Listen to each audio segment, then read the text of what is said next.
Joining me live is Shadow Foreign Affairs Minister Simon Birmingham. Simon, thanks for your time this morning. US Secretary of State Anthony Blinken says Israel has accepted a US-backed proposal for a ceasefire and hostage release in Gaza after an almost 3-hour meeting with Israel's Prime Minister Benjamin Netanyahu. He's also called on Hamas to accept the proposal. How crucial is it that we see an agreement at this time? And are you confident it can actually happen? Kenny, the humanitarian need and the regional security situation make the need for a ceasefire more important than ever, and the ball is very clearly in Hamas's court. Now, we've got a situation now where if Hamas want to see the terrible, tragic toll come to an end, then they should agree to the ceasefire. If they want to see the opportunity for humanitarian workers to step in and stop a polio outbreak that's occurring, then they should agree to the ceasefire. Hamas should be releasing hostages that they've held for some 10 months now.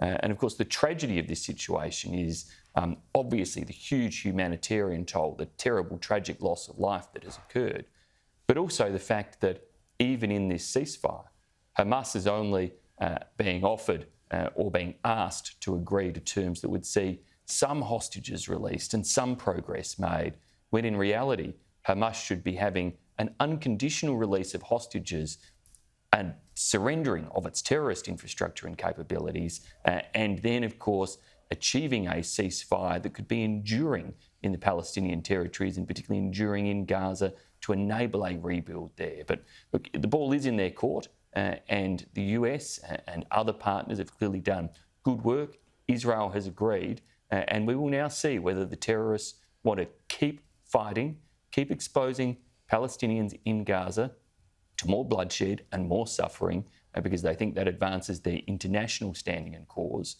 or whether they are actually willing to sign on the dotted line of a ceasefire and enable some humanitarian help to supplement what has already been flowing into Gaza. You spoke of the suffering and the humanitarian situation in Gaza. Australia is a compassionate country. Figures show we are accepting more Palestinian refugees than other countries.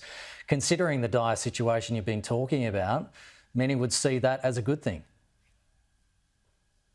Well, Australia is a generous country, and we are historically one of the most generous countries in the world, accepting more refugees for permanent resettlement on a per capita basis than almost any other country in the world, and that is something we should have a proud record of. Of course, it's also a terrible fact that across the world there are many, many more refugees than can ever be resettled, and we face crises in our own region, in Myanmar at present, of course multiple crises in Africa, the continued war in Ukraine.